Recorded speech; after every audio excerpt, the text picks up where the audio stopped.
ജൂതന്മാർക്കെതിരെയുള്ള ഇസ്ലാമിസ്റ്റുകളുടെ ആക്രമണം കാനഡയിലും തുടരുകയാണോ എന്നുള്ളൊരു സംശയം നമ്മൾ ഉയരുകയാണ്.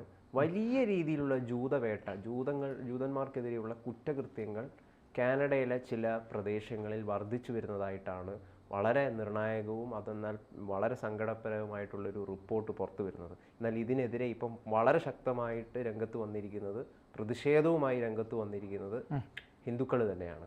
ഹനുമാന്റെ ഒരു പതാകയൊക്കെ ഉയർത്തിക്കൊണ്ടാണ് ജൂത സമൂഹത്തിന് ഐക്യദാർഢ്യം പ്രകടിപ്പിച്ചുകൊണ്ട് ഹിന്ദു സമൂഹത്തിന്റെ ഒരു വരവേൽപ്പ് അല്ലെങ്കിൽ അവരുടെ ഒരു പ്രതിഷേധം എന്ന് പറയുന്നത്. എന്താണ് യഥാർത്ഥത്തിൽ കാനഡയിൽ ജൂതന്മാർക്കെതിരെ സംഭവിക്കുന്നത്?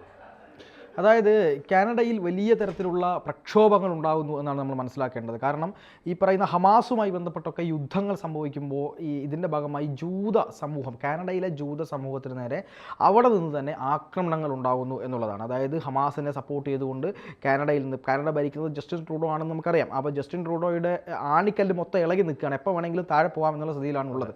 ഈ സിഖ് ഭീകരവാദികളെ പിന്തുണച്ചുകൊണ്ട് അവരുടെ താല്പര്യങ്ങൾ സംരക്ഷിക്കുന്നതിന് വേണ്ടി നിന്നിരുന്ന ട്രൂഡോ ഇപ്പോൾ അവർ തന്നെ പണി കൊടുത്തിരിക്കുന്നു. നിങ്ങളെ കൊണ്ട് ഭരിക്കാൻ പോലും കഴിയില്ല, നിങ്ങൾ ഇറങ്ങിപ്പോണം ഹേ എന്ന് പറഞ്ഞുകൊണ്ട് അവർക്കുള്ള പിന്തുണ ഇപ്പോൾ ആര് പിൻവലിച്ചിരിക്കുന്നു? സിഖ് പാർട്ടി പിൻവലിച്ചിരിക്കുകയാണ്. അപ്പോൾ സിഖ് പാർട്ടി മാത്രമല്ല, ഈ പറയുന്ന ഇസ്ലാമിക തീവ്രവാദത്തോടും ഈ കാനഡയിലെ ഭരണകൂടവും ജസ്റ്റിൻ ട്രൂഡോയും ഒക്കെ ഒരു അനുഭാവപൂർണ്ണമായ സമീപനമാണ് സ്വീകരിച്ചുകൊണ്ടിരിക്കുന്നത്. കാരണം അദ്ദേഹത്തിൻ്റെ ഭരണം നിലനിർത്തുക എന്നത് മാത്രമാണ് മുന്നിലുള്ള ഒരു വഴി എന്ന് പറയുന്നത്. അതുകൊണ്ട് അമേരിക്ക, ഇന്ത്യ പോലുള്ള രാജ്യങ്ങളൊക്കെ പരമാവധി വെറുപ്പിക്കുക എന്നുള്ള സ്ഥിതിയായിരുന്നു ജസ്റ്റിൻ ട്രൂഡോയ്ക്ക് ഉണ്ടായിരുന്നത്. ഇപ്പോൾ ട്രംപ് അധികാരത്തിൽ വന്നതിന് ശേഷം ട്രംപിനെ പോയി കാണുകയും പഴയ പോലെ ജോ ബൈഡൻ അല്ല ഭരിക്കുന്നതെന്ന് മനസ്സിലാക്കിക്കൊണ്ട് അദ്ദേഹത്തിൻ്റെ കാല് പിടിക്കാൻ പോവുകയൊക്കെ ചെയ്തു. പക്ഷേ ട്രംപ് ഏത് സൈഡിൽ നിന്നാണ് അല്ലെങ്കിൽ ഏത് ഭാഗത്ത് നിന്നാണ് എന്ന് പോലും നോക്കിയില്ല.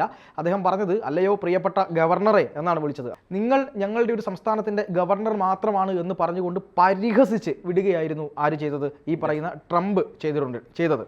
അപ്പോൾ അതും കൂടെ ആയപ്പോൾ ആകെ പെട്ടു ഈ പറയുന്നത് പോലെ ജസ്റ്റിൻ ട്രൂഡോ എന്ന് പറയാതിരിക്കാൻ പറ്റില്ല. ഇപ്പോൾ ഇത് സംഭവം നടന്നിരിക്കുന്നത് ടോറൻറ്റോയിലെ ബാൽസട്ടിലും അതുപോലെ തന്നെ ഷെപ്പേഡിലുമാണ് ഇത്തരത്തിലുള്ള ഒരു പ്രകടനം നടന്നിരിക്കുന്നത്. അവിടുത്തെ ജൂതന്മാർക്കെതിരായിക്കൊണ്ടുള്ള വലിയ ആക്രമണത്തിൽ പ്രതിഷേധിച്ചുകൊണ്ട് കനേഡിയൻ ഹിന്ദുക്കൾ രംഗത്തിറങ്ങി എന്ന് മാത്രമാണ് വലിയ പ്രകടനമാണ് അവിടെ നടന്നത്. ഇസ്രായേലിൻ്റെ പതാക, ഇന്ത്യയുടെ പതാക, അതുപോലെ തന്നെ ഈ പറയുന്ന കാനഡയുടെ പതാക, 3 പതാകയും പിടിച്ചുകൊണ്ട് അവിടെ അതിനൊപ്പം തന്നെ ബജ്രംഗ് ബലിയുടെ, അതായത് ഹനുമാന്റെ ഒരു ചിത്രമുള്ള ഒരു പതാകയും പിടിച്ചുകൊണ്ടാണ് ഹിന്ദുക്കൾ തെരുവിൽ കൂടി ഈ പറയുന്ന പ്രക്ഷോഭം സംഘടിപ്പിച്ചത്. അവർ പറയുന്നത്, ഇങ്ങനെ പോവുകയാണെങ്കിൽ ഞങ്ങൾ വെറുതെ ഇരിക്കില്ല, ജൂതന്മാരെ ഒരു കാരണവുമില്ലാതെ ആക്രമിക്കുന്ന നിലപാടിനോട് ഒരിക്കലും യോജിക്കാൻ കഴിയില്ല. ഇവിടുത്തെ ഭരണകൂടം ചെയ്യുന്നത് നീതിക്ക് നിരക്കാത്ത കാര്യമാണ്, ഒരു അധികാരം നിലനിർത്താൻ വേണ്ടി ഇവിടെ സംഭവിക്കുന്നത് എന്നാണ് അവർ പറയുന്നത്. അവിടുത്തെ ജൂതന്മാർക്കെതിരെ അല്ലെങ്കിൽ ഹിന്ദു സമൂഹത്തിനെതിരെ ഒക്കെ ആക്രമണങ്ങൾ തുടർച്ചയായി നടന്നുകൊണ്ടിരിക്കുന്നു എന്നുള്ള സത്യമാണ്. ഒരു ഭാഗത്ത് ഈ പറയുന്ന സിഖ് പന്വൻ എന്ന് പറയുന്ന ഗുർബന്തർ സിംഗ് പന്നൂൻ, ഈ പന്വൻ എന്ന് പറയുന്ന പന്നൻ്റെ അങ്ങനെ തന്നെ പറയേണ്ടി വരും, ആ പുള്ളിയുടെ ഭാഗമായി നിൽക്കുന്ന സിഖ് ഫോർ ജസ്റ്റിസ് എന്ന് പറയുന്ന അമേരിക്കയിൽ പ്രവർത്തിക്കുന്ന സംഘടനയുടെ ഭാഗമായിട്ടുള്ള ആളുകൾ ഇവിടെയുണ്ട്. ഇവിടെ ഒരു സിഖ് പാർട്ടിയുണ്ട്. ഇവരൊക്കെ ഇന്ത്യക്കെതിരെ നിലപാട് സ്വീകരിക്കുക എന്നുള്ളതാണ് ഇവരുടെയൊക്കെ നയപരമായ തീരുമാനം. ഈ ഖാലിസ്ഥാനി തീവ്രവാദിയുടെ ഒരു കൊലപാതകവുമായി ബന്ധപ്പെട്ടിട്ടൊക്കെ അത് ഇന്ത്യയാണ് ചെയ്തത്, ഇന്ത്യയുടെ റോയെ പോലുള്ള ഏജൻസികളൊക്കെ അതുമായതിൻ്റെ പിന്നാലെ ഉണ്ട് എന്നൊക്കെ പറഞ്ഞിട്ട് കാനഡയും ഇന്ത്യയും തമ്മിലുള്ള ഒരു നയതന്ത്ര ബന്ധത്തിൽ വലിയ രീതിയിലുള്ള ഉലച്ചൽ കഴിഞ്ഞ കുറച്ച് മാസങ്ങളായിട്ട് നമ്മൾ കണ്ടതാണ്. അതിന് പിന്നാലെയാണ് ഇപ്പം ഈ സംഭവങ്ങളൊക്കെ ജൂതന്മാർക്കെതിരെയും വലിയ രീതിയിലുള്ള ആക്രമണം ഉണ്ടാകുന്നു എന്നുള്ളൊരു കാര്യം വരുന്നത്. അപ്പം ഇതിന് പിന്നിൽ ഒരു സിഖ് സമൂഹത്തിൻ്റെ ഒരു പിന്തുണ കൂടി ഇസ്ലാമിസ്റ്റുകൾക്ക് ലഭിക്കുന്നുണ്ട് എന്നാണ് നമുക്ക് മനസ്സിലാക്കാൻ വേണ്ടിയിട്ട് സാധിക്കുന്നത്. കാരണം ഇന്ത്യൻ സമൂഹം ജൂതന്മാർക്കെതിരെയുള്ള വേട്ടയാടലിനെതിരെ കൃത്യമായിട്ട് നിലപാട് കൈക്കൊണ്ട് ഇസ്രായേലിനെ അനുകൂലിച്ചുകൊണ്ട് നിൽക്കുന്ന ഒരു സമൂഹമാണ്. അപ്പോൾ ആ സമൂഹത്തിനോടൊരു വെറുപ്പ് കാണിക്കുക എന്നതാണ് ഈ ജൂതന്മാരോടും ഇത്തരം രീതിയിലുള്ള സമീപനം കാനഡയിൽ പ്രത്യേകിച്ചും വളരുവാനുള്ളൊരു കാരണമായിട്ട് ഈ പറഞ്ഞ റിപ്പോർട്ടുകളിലും എല്ലാം രേഖപ്പെടുത്തിയിരിക്കുന്നത്.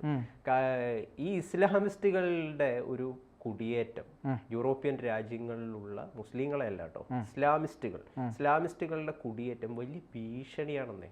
ലോകത്തിന് തന്നെ വലിയ ഭീഷണിയായിട്ട് തീരുകയാണ്. പല യൂറോപ്യൻ രാജ്യങ്ങളും ശല്യങ്ങൾ വന്നു എന്നുള്ള രീതിയിലാണ് കണക്കാക്കുന്നത്. ഒട്ടകത്ത് സ്ഥലം കൊടുത്ത പോലെയായി. അതെ അതെ, അതായത് ജർമ്മനിയിൽ നമ്മൾ കണ്ടില്ലേ, ജർമ്മനി മാർക്കറ്റിൽ എന്തായിരുന്നു സംഭവം, ക്രിസ്മസ് മാർക്കറ്റ്, അങ്ങനെയാണ് അതിന്റെ പേര് തോന്നുന്നു. ആ മാർക്കറ്റിലാണ് ഒരുത്തം വന്നിട്ട് കാറ് കയറ്റിയിട്ട് കുറെ പേരെ ഭീകരാന്തരീക്ഷം സൃഷ്ടിച്ച് 2-3 പേര് മരിക്കുകയും ഒരുപാട് പേർക്ക് പരിക്കേൽക്കുകയും ചെയ്തു. അദ്ദേഹം സൗദിയിൽ നിന്ന് വന്നിട്ടുള്ള ഒരു ഷിയ നേതാവ് ആണെന്നാണ് മനസ്സിലാക്കുക. ചില റിപ്പോർട്ടുകൾ അങ്ങനെയാണ് സൂചിപ്പിക്കുന്നത്. ഇയാളുടെ ഐഡന്റിറ്റി റിവീൽ ചെയ്യാൻ വേണ്ടിയിട്ടാണ്, ഏത്തിസ്റ്റ് ആണ്, എക്സ് മുസ്ലിം ആണ് എന്നൊക്കെ പറഞ്ഞിട്ടുള്ള സമീപനം സ്വീകരിക്കുന്നതെന്നും റിപ്പോർട്ട് വരുന്നുണ്ട്. കാരണം ഇസ്ലാമിസ്റ്റ് ആണെന്ന് അറിഞ്ഞു കഴിഞ്ഞ് കഴിഞ്ഞാൽ വലിയ രീതിയിലുള്ള ഒരു പ്രതിഷേധവും വലിയ രീതിയിലുള്ള ഒരു ഇതൊക്കെ ഇയാൾക്കെതിരെ ഉണ്ടാവും. അതുകൊണ്ട് ഐഡന്റിറ്റി മറച്ചുകൊണ്ട്, കാരണം ഒരു ഏത്തിസ്റ്റ് ആണ് എന്ന് കാണിച്ചുകൊണ്ട് ആക്രമണം നടത്തുക, ഇങ്ങനെ ഒരു സമീപനവും ഇവർ സ്വീകരിക്കുന്നതായിട്ട് നമ്മൾ കണ്ടു. അപ്പം വലിയ ഭീഷണിയാണ് യൂറോപ്യൻ സമൂഹങ്ങൾക്കിടയിൽ ഈ ഇസ്ലാമിസ്റ്റുകൾ സൃഷ്ടിക്കുന്നത്. അതിൻ്റെ ഭാഗമായിട്ട് അത് ജൂതന്മാർക്കെതിരെയും ജൂത സമൂഹത്തിനെതിരെയും ഉണ്ടാകുന്നതായിട്ടാണ് ഇപ്പം ഈ പറഞ്ഞ ഈ റിപ്പോർട്ടിൽ പോലും വിലയിരുത്തിയിരിക്കുന്നത്. തീർച്ചയായും. അതായത് ഗൗതം പറഞ്ഞതിലൊരു പ്രധാനപ്പെട്ട കാര്യം എന്ന് പറയുന്നത്, ഈ രാജ്യങ്ങളെല്ലാം എടുത്ത് പരിശോധിച്ച് നോക്കിക്കോളൂ. ലോകത്തെ എല്ലാ രാജ്യങ്ങളും എടുത്ത് പരിശോധിച്ചാൽ ഒരു ഭാഗത്ത് ഇസ്ലാമിസ്റ്റുകളും മറുഭാഗത്ത് അവിടെയുള്ള പ്രാദേശിക ഭരണകൂടങ്ങളോ അല്ലെങ്കിൽ പ്രാദേശികമായ മതങ്ങളോ ഒക്കെ ആയിരിക്കാം ഒരു ഭാഗത്തുള്ളത്. ഈ ലോകത്തെ ഏറ്റവും പ്രധാനപ്പെട്ട മതങ്ങൾ എന്ന് പറയുന്നത് ക്രിസ്ത്യൻ, മുസ്ലിം, ഹിന്ദു, 3 മതങ്ങളാണ് ലോകത്തെ ഏറ്റവും പ്രധാന മതങ്ങളായി കാണുന്നത്. ഇതിൽ തന്നെ ഈ ക്രിസ്ത്യൻ ഭൂരിപക്ഷ മതങ്ങളുള്ള രാജ്യത്ത് അവിടെ ഒരു ഭാഗത്ത് ഇസ്ലാമിസ്റ്റുകളും ഈ പറയുന്ന ക്രിസ്ത്യൻസും, ഇനി ഹിന്ദു ഭൂരിപക്ഷമുള്ള രാജ്യങ്ങളിലായാലും ഒരു ഭാഗത്ത് ഇസ്ലാമിസ്റ്റുകളും മറുഭാഗത്ത് ഹിന്ദു ആളുകളും. ഇനി ഇതൊന്നുമില്ലാത്ത ജൂത സമൂഹമായാലും ഇപ്പോൾ ഇസ്രായേൽ പോലുള്ള രാജ്യങ്ങൾ, അതുപോലത്തെ മറ്റ് രാജ്യങ്ങൾ, അമേരിക്ക പോലുള്ള രാജ്യങ്ങളിൽ എന്താണ് ഇതേ സെയിം സംഭവമാണ്. മറുഭാഗത്ത് ഇസ്ലാമിസ്റ്റുകളാണ്. പിന്നെ ലോക തീവ്രവാദം മൊത്തം എടുത്ത് പരിശോധിക്കുമ്പോൾ ലോകത്തെ തീവ്രവാദ സംഘടനകളെല്ലാം എടുത്ത് പരിശോധിച്ചോളൂ, ആദ്യത്തെ 100 സ്ഥാനങ്ങളിലും ഇസ്ലാമിസ്റ്റ് തീവ്രവാദ സംഘടനകളാണുള്ളത്. അത് ഏറ്റവും ഗുരുതരമായ തീവ്രവാദ സംഘടനകളുടെ പട്ടികയിൽ പോലും ആദ്യത്തെ 100 സ്ഥാനങ്ങളിൽ ഇസ്ലാമിസ്റ്റ് തീവ്രവാദ സംഘടനകളാണ് എന്നുള്ളതാണ് നമ്മളെ ഏറ്റവും കൂടുതൽ ഭയപ്പെടുത്തുന്നത്. കാരണം ഇവർ മറ്റുള്ള ഒരു തീവ്രവാദ സംഘടനകളെ പോലെ അല്ല. കാരണം സ്വയം പൊട്ടിത്തെറിച്ച്, അതായത് ഈ തീവ്രവാദത്തിന് വേണ്ടി ഞാൻ ചാവാനും തയ്യാറാണ് എന്ന് ചിന്തിക്കുന്ന, ഇവിടെ മരിക്കാതിരിക്കാൻ വേണ്ടി ഞാൻ ചാവാനും തയ്യാറാണ് എന്ന് പറയുന്നത് പോലെയാണ് ഇവരുടെ ഒരു നയം എന്ന് പറയുന്നത്. അപ്പോൾ അതുകൊണ്ട് ഒരു ഭാഗത്ത് ഇസ്ലാമിസ്റ്റ് തീവ്രവാദികളും മറുഭാഗത്ത് അവിടുത്തെ പ്രാദേശികമായ ഭരണകൂടങ്ങളും എന്നുള്ള നിലയിലേക്ക് കാര്യങ്ങൾ പോകുന്നു എന്നുള്ളത് കൊണ്ട് തന്നെ ഗൗതം പറഞ്ഞത് ഈ യൂറോപ്യൻ രാജ്യങ്ങളിലുമെല്ലാം ഇവർ പതുക്കെ കടന്നു കയറുകയും കടന്നു കയറുമ്പോൾ വളരെ ബഹുമാനത്തോടു കൂടി, വളരെ ഭയഭക്തി ബഹുമാനത്തോടെ അവിടുത്തെ നിയമങ്ങളൊക്കെ അനുസരിച്ച് മുന്നോട്ട് പോവുകയും അവിടെ ഇവർ പതുക്കെ വളർന്നു തുടങ്ങുമ്പോൾ പിന്നീട് അവരുടെ ഒരു ഫത്വ പുറപ്പെടുവിക്കലാണ്. ഇത് ഞങ്ങളുടെ രാജ്യമാണ്, ഞങ്ങളുടെ സംഗതിയാണ് നടക്കേണ്ടത് എന്നുള്ള രീതിയിൽ. സെമിറ്റിക്കിന്റെ ഒരു സ്വഭാവമാണ് ഇത്, സെമിറ്റിക് ചിന്തയാണ് ഇത്. സത്യം പറഞ്ഞു കഴിഞ്ഞാൽ ഈ പിടിച്ചടക്കുക, ഈ രാജ്യം മുഴുവൻ അധികാരം ഞങ്ങളുടെ മേലിൽ കൊണ്ടുവരാൻ, ശരിക്കും പറഞ്ഞാൽ വളരെ അപലപനീയമായിട്ടുള്ളൊരു സാഹചര്യമാണ് ജൂതന്മാർക്കെതിരെ ലോകത്തെങ്ങും ഇപ്പോൾ നടന്നുകൊണ്ടിരിക്കുന്നത്. നമുക്കറിയാം, ഇന്ത്യയാണ് വലിയ രീതിയിൽ അവർക്ക് അഭയം കൊടുത്തത്. പല സ്ഥലങ്ങളിൽ നിന്ന് അവരെ ആട്ടിപ്പായിച്ചപ്പോൾ അവർക്കെതിരെ വലിയ രീതിയിലുള്ള ആക്രമണം ഉണ്ടായപ്പം അഭയം കൊടുത്തത് ഇന്ത്യയാണ്.